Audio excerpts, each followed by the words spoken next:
219வது police தினத்தை முன்னிட்டு தென்கில்லான் மாவட்ட போலீஸ் ஏற்பாட்டில் இன்று காலை சிறப்பு கிறிஸ்துவ பிரார்த்தனை கூட்டம் நடைபெற்றது.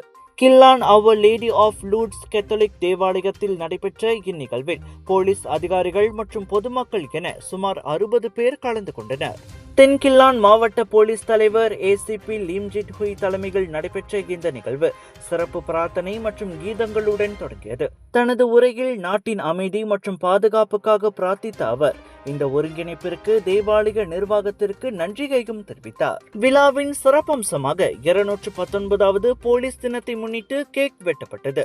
அதனைத் தொடர்ந்து தேவாலய பாதிரியார்களுக்கு ஏசிபி லீம் பாராட்டு சான்றிதழ்களை வழங்கி கௌரவித்தார். போலீஸ் தினத்தில் சமய நல்லிணக்கணம் கடைபிடிக்கப்பட்டது குறித்து உதவி பங்கு தந்தை ரெவரண்ட் ஃபாதர் ஞானசெல்வம் பரந்தீஸ் வணக்கமலிசாவிடம் பேசினார். இன்றைக்கு குறிப்பாக என்னன்னாக்கா, இந்த போலீஸ் அதிகாரிகளோடு அவர்களுடைய குழு உறுப்பினர்களோடு இன்றைக்கு அனைவரும் ஒன்று சேர்ந்து நாங்கள் இந்த தேவாலயத்தில் இருந்தவர்கள் இந்த பங்கு மக்களோடு சேர்ந்து மற்றவர்கள் அவருடைய குடும்பத்தார்களோடும் மற்ற நம்முடைய சகோதரிகளோடு இன்று இந்த தினத்தை மிக விமர்சையாக கொண்டாடினோம். ஏனென்றால் அவர்களும் இந்த நாட்டிற்கு தங்களுடைய உயிரை பணையம் வைத்து சில கஷ்டமான காரியங்களோடும் சரி, இந்த அந்த பாதுகாப்பிற்கும் சரி, பல வழிகளில் அந்த என்ன சொல்லுவாங்கக்கா, அவருடைய அன்றாட வாழ்க்கையினை தியாகப்படுத்தி குடும்பத்தையும் தியாகப்படுத்தி பல வழிகளில் நாட்டிற்கும் நம்முடைய சமுதாயத்திற்கும் அனைவருக்கும் இந்த அந்த வேலையினை செய்கிறார்கள்.